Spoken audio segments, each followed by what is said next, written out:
Please download Telugu Stop Android app in Play Store or iOS app in App Store and stay tuned to latest news as it happens. New Delhi, May 10th. After voting for the 224-seat Karnataka Assembly concluded on Wednesday, former Congress President Rahul Gandhi, terming his party workers, Babbar Sher, thanking them for running a dignified and solid people-oriented campaign. I want to thank the Babbar Sher workers and leaders of Congress for a well-run, dignified and solid people-oriented campaign.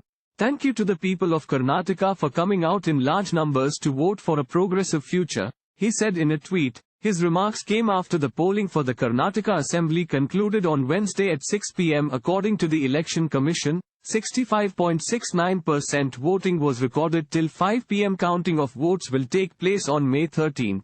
The Congress had ran a spirited campaign in the southern state and targeted the ruling BJP over alleged corruption. Rahul Gandhi, his sister and party General Secretary Priyanka Gandhi Vadra, party chief Arjun Kharge, former party chief Sonia Gandhi had campaigned in the state.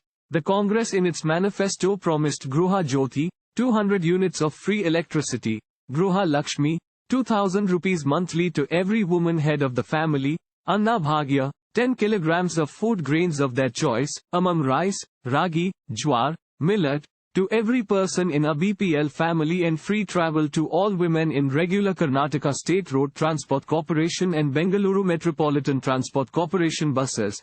Thank you for watching. Please subscribe to channel and click on bell for more daily videos.